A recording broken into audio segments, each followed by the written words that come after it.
वन्दितु सर्वसिद्धे दुर्विमलमणोवमं गदिं पते वोच्छामि समय पाहुड मिणमो सुध केवली भणिदम। पंच परमेष्ठी भगवान की जय हो। समयसार जी महान ग्रंथादिराज में निर्जराधिकार का वर्णन चल रहा है। पिछली ज्ञानशाला की कक्षा में हमने समझा था द्रव्य निर्जरा और भाव निर्जरा का स्वरूप। वीतराग स्वसंवेदन से युक्त जब वह जीव होता है अर्थात आत्म स्वरूप में लीन होता है, शुद्धोपयोग को प्राप्त होता है, वह मुनि महाराज राग द्वेष से दूर होते हैं, तब उनके द्वारा अथवा यूँ कहें उनकी इंद्रियों के द्वारा जो पंचेंद्रिय के विषयों का भोग किया जा रहा है अथवा उपभोग किया जा रहा है, वह भी राग द्वेष के अभाव में उनके लिए निर्जरा का साधन बनता है। इस प्रकार की चर्चा हमने पिछली कक्षा में कर ली थी।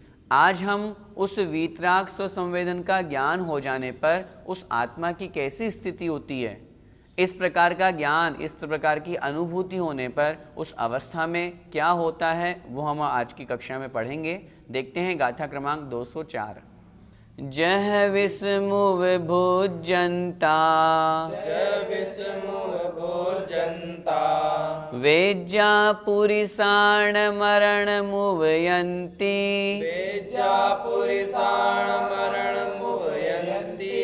पुग्गलकम् सुदयम् तह भुञ्जदिणेव बज्झदेणानि।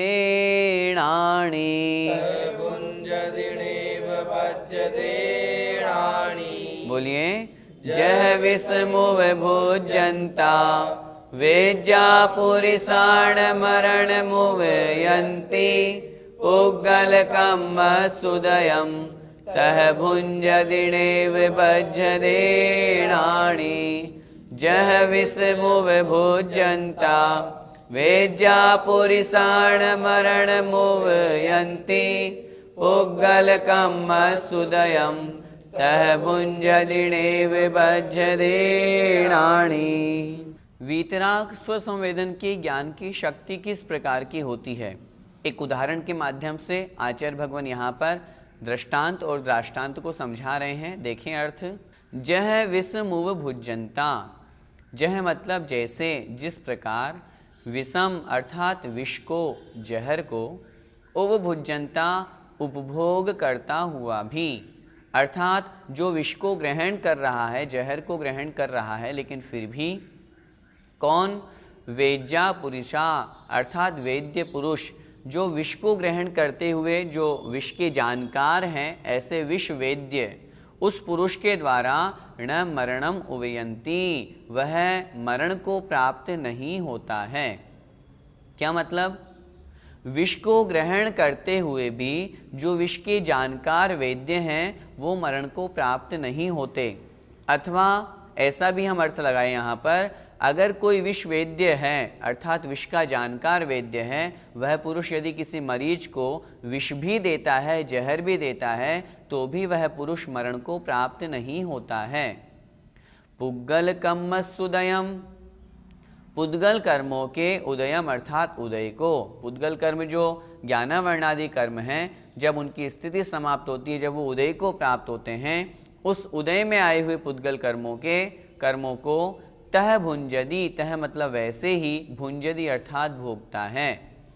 तह मतलब वैसे ही कैसे? जैसे वह विष वेद्य विष को ग्रहण करता हुआ भी मरण को प्राप्त नहीं होता है, तह उसी प्रकार पुग्गल कम्मसुदयम भुंजदी, वह जो ज्ञानी जीव है वह पुद्गल कर्मों के उदय को भोगता है, लेकिन फिर भी णेव बज्झदे, नहीं बंधता है। णाणी अर्थात ज्ञानी जीव, फिर भी वह जो आत्मज्ञान को प्राप्त है, आत्मस्वरूप में लीन है, वीतराग स्वसंवेदन ज्ञान से संयुक्त है, ऐसा वह ज्ञानी जीव अपनी ज्ञान की शक्ति के प्रभाव से उन कर्मों के उदय को भोगता हुआ भी नवीन नूतन कर्मों से नहीं बंधता है। इतने सुंदर उदाहरण के माध्यम से आचार्य भगवान यहाँ कह रहे हैं। अब यहाँ पर हम विचार करें कि विष को ग्रहण करने पर भी क्या कोई मरण को प्राप्त नहीं हो, ऐसा कैसे हो सकता है?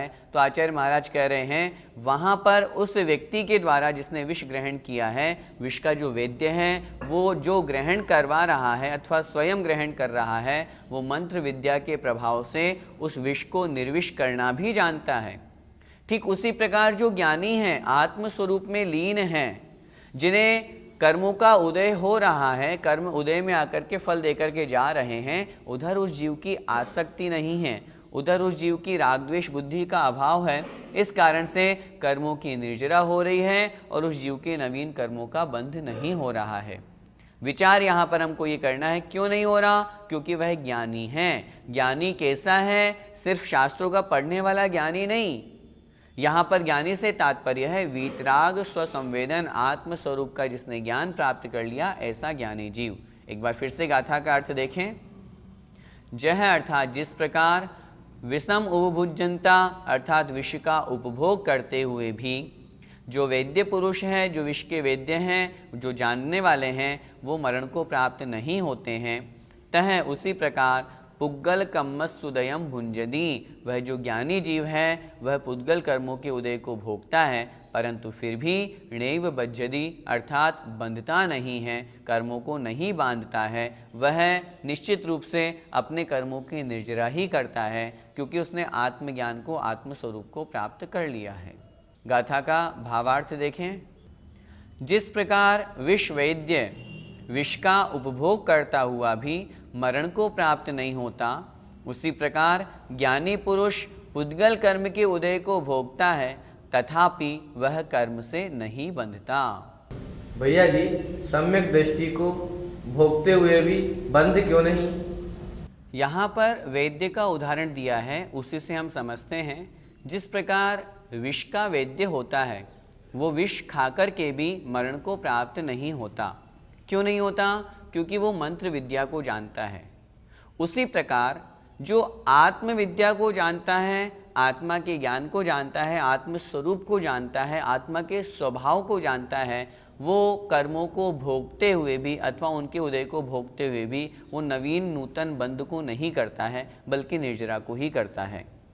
ऐसा भी होता है कि जिस प्रकार विष का वैद्य होता है, वो किसी मरीज को थोड़ा सा विष खिला करके उसकी बीमारी को दूर करता है, उसके शरीर की बीमारी को देखता है, इसको ये रोग हो रखा है, यदि इसको इस तरह का थोड़ा सा ऐसा इंजेक्शन लगाया जाएगा तो उस बीमारी का वहाँ पर समापन हो जाएगा, वह बीमारी समाप्त हो जाएगी।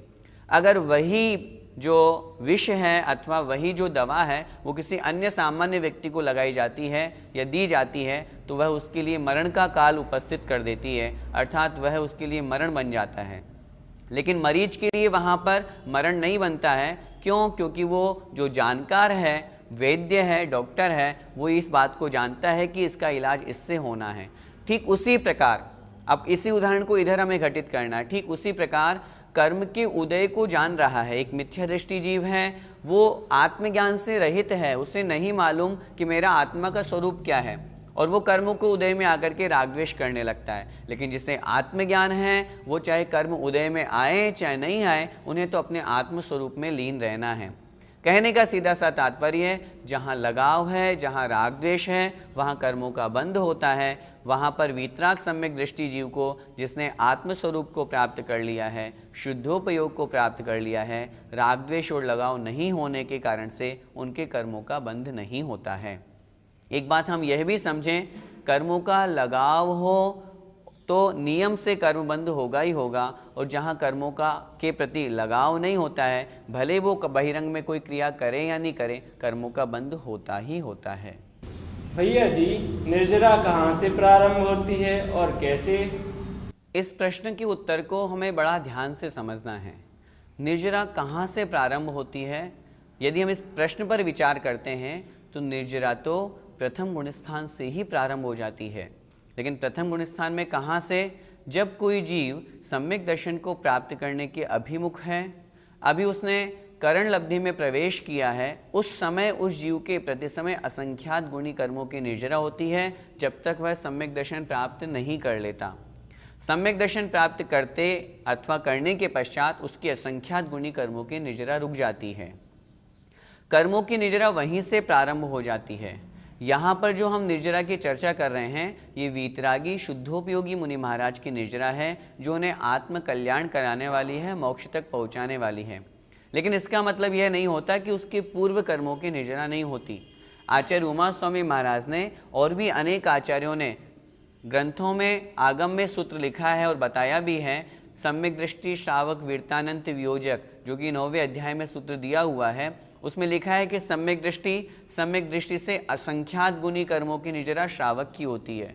उस श्रावक के तो जो निर्जरा हो रही है वहाँ व्रतों का निमित्त है, और पूरे जीवन भर प्रति समय असंख्यात गुणी कर्मों की निर्जरा 5वें गुण स्थान में आचार्यों ने लिखी है। वो जो 5वें गुण स्थानवर्ती जीव जितने निर्जरा कर रहा है उससे असंख्यात गुणी निर्जरा व्रति करता है, महाव्रति करता है। खैर, वह जो चर्चा है उस अपेक्षा से हमको समझनी चाहिए। जो लोग ऐसा मानते हैं कि निर्जरा तो मात्र शुद्धोपयोग से ही होती है, इसलिए वो लोग अपने आप को चौथे गुण स्थान में शुद्धोपयोगी मानते हैं, अनंतानुबंधी के अभाव में स्वरूपाचरण चारित्र व्यर्थ में ही सिद्ध करते हैं, जबकि आगम में कहीं पर भी नहीं लिखा हुआ। गुण स्थान की अपेक्षा से अगर हम विचार करेंगे तो विचार करें स्वरूपाचरण, अर्थात अपने स्वरूप में आचरण करना, अपने आत्म स्वरूप में लीन होना। पहली बात तो स्वरूपाचरण चारित्र नाम का कोई चारित्र ही नहीं होता। फिर भी यदि हम शब्द से अर्थ लगाएं तो वो आत्मस्वरूप में लीनता, जहाँ शुद्धोपयोग होता है वहाँ पर वह चीज़ सिद्ध होती है। उससे पूर्व चतुर्थ गुण स्थान में तो वो 3 काल में संभव नहीं। कहने का तात्पर्य, निर्जरा उस प्रथम गुण स्थानवर्ती जीव की प्रारंभ हो रही है जो सम्यक्त्व के अभिमुख है, इसलिए शुद्धोपयोग से ही निर्जरा होती हो ऐसा नहीं है, शुभोपयोग से भी कर्मों की निर्जरा होती है। हमें ऐसा समझना चाहिए। भैया जी, तो फिर चतुर्थ गुण स्थानवर्ती सम्यक दृष्टि जीव के निर्जरा किस कारण से मानी गई? चतुर्थ गुण स्थानवर्ती सम्यक दृष्टि की जीव के जो निर्जरा हो रही है उसका कारण है शुभोपयोग। चौथे गुण स्थान में शुद्धोपयोग तो होना नहीं है, इसलिए आचार्य भगवंतों ने शास्त्रों में स्पष्ट लिखा है कि चतुर्थ गुण स्थानवर्ती जो धर्म कार्य करता है, अनंतानुबंधी, चतुष्क, मिथ्यात्व, सम्यक मिथ्यात्व और सम्यक प्रकृति, इन 7 प्रकृतियों के अभाव से जो उसके सम्यक दर्शन प्राप्त हुआ, शुभोपयोग के निमित्त से उस जीव के लिए वही निर्जरा का साधन बनता है। करण लब्धि में प्रवेश करने के पश्चात जब सम्यक दर्शन प्राप्त करता है, वहां तक असंख्यात गुणी निर्जरा पूरे जीवन भर उस क्षायिक सम्यक दृष्टि जीव भी भले क्यों न हो, उसकी असंख्यात गुणी कर्मों की निर्जरा नहीं होती है।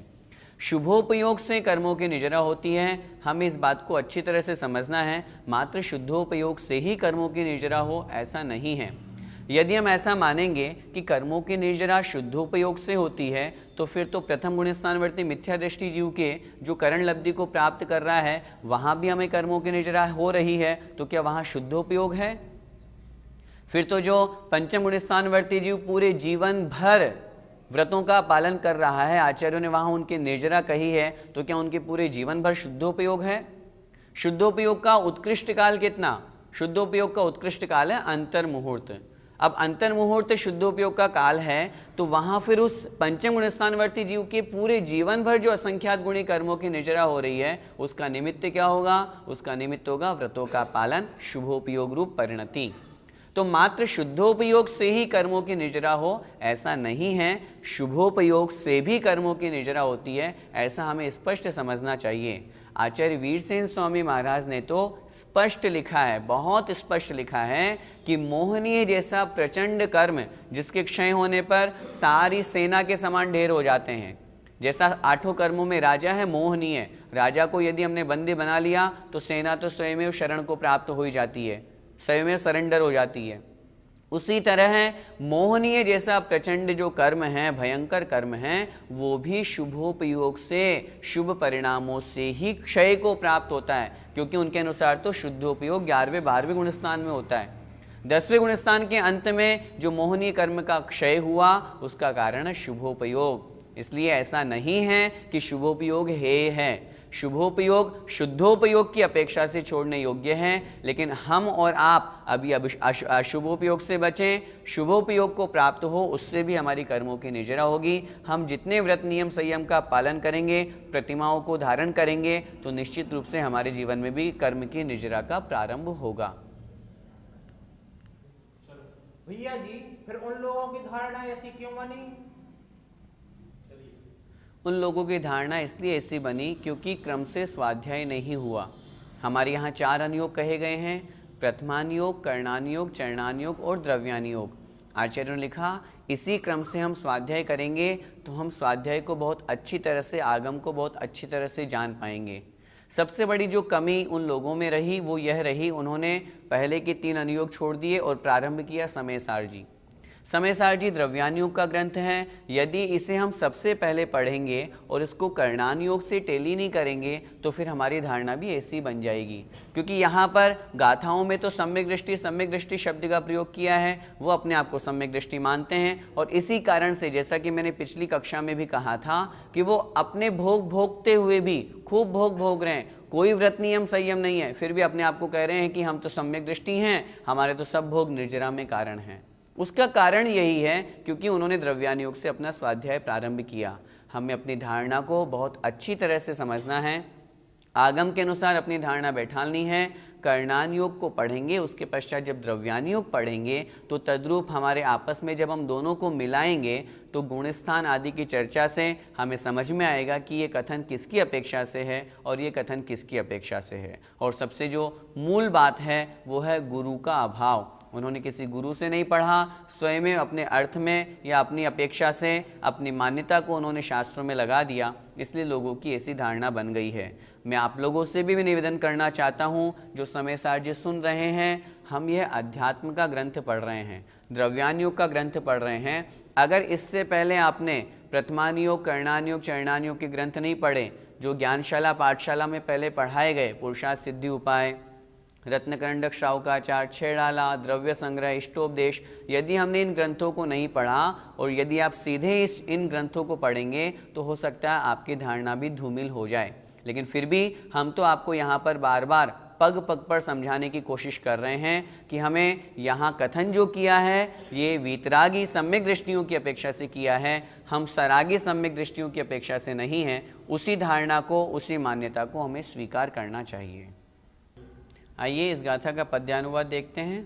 खाता भले विष सुधि विष मंत्र ज्ञाता, प्राता न मृत्यु फिर भी दुख भी न पाता, त्यों निर्विकल्पक समाधि विलीन ध्यानी, भोगे विपाक विधि के बंधते न ज्ञानी। हमने जो यह उदाहरण समझा विष के वेद्य का, उसी बात को आचार्य महाराज एक और उदाहरण के द्वारा मद्यपान का उदाहरण देकर के और ज्ञानी जीव का वहाँ पर दृष्टांत बता रहे हैं कि किस प्रकार वह ज्ञानी जीव नूतन नवीन कर्मों से नहीं बनता, अपितु कर्मों की निर्जरा ही करता है। जह मज्जम पिबमाणो, अरधि भावेण मज्जदिन पुरिसो,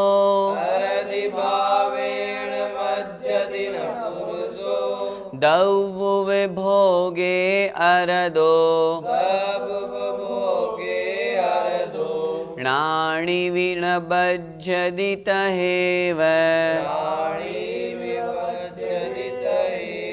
बोलिए, जह मज्जम पिबमाणो, अरधि भावेण मज्जदिन पुरिसो, दौव भोगे अरदो, नाणी विनबज्जदित हेव।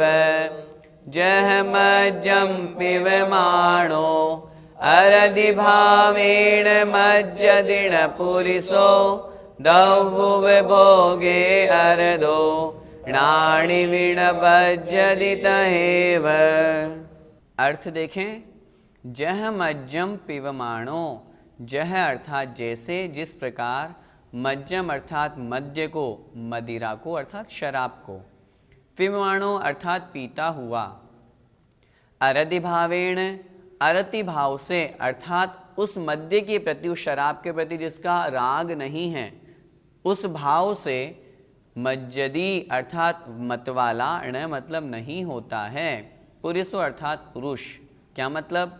मतलब ये कह रहे हैं कि जिस प्रकार किसी पुरुष के द्वारा मद्यपान किया गया, लेकिन वह मद्यपान अरति भाव से किया गया, अर्थात राग भाव में आकर के नहीं किया गया। इस कारण से मद्यपान करते हुए भी, शराब पीते हुए भी वह पुरुष मतवाला नहीं होता, अर्थात मदिरा का असर उसके ऊपर नहीं चढ़ता, मदमस्त नहीं होता वह। दव्वुव भोगे अरदो, तहेव अंत में है उसी प्रकार दव्वुव भोगे, द्रव्यों का उपभोग करते हुए, जो हमने पहले पढ़ा था, चेतन अथवा अचेतन दोनों प्रकार के द्रव्यों का उपभोग करते हुए, लेकिन कैसे? अरदो अर्थात विरक्त होता हुआ, रति भाव का त्याग करके विरक्त होकर के पांचों इंद्रियों के विषयों का, चेतन अचेतन द्रव्यों का उपभोग करते हुए भी नाणी वी अर्थात वह ज्ञानी ही न बज्जदी अर्थात कर्मों से नहीं बंधता है। तहेव उसी प्रकार, उसी प्रकार किस प्रकार?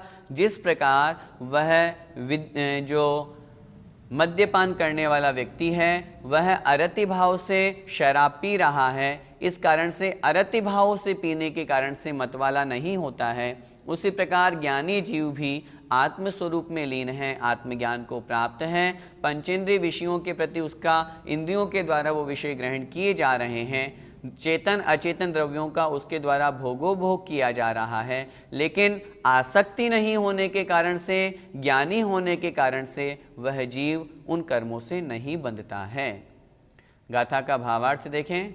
जिस प्रकार कोई पुरुष मद्य को पीता हुआ तीव्र अरति भाव की सामर्थ्य से मतवाला नहीं होता, उसी प्रकार ज्ञानी पुरुष भी द्रव्यों के उपभोग में विरक्त रहता हुआ अर्थात वैराग्य की सामर्थ्य से कर्मों से नहीं बंधता।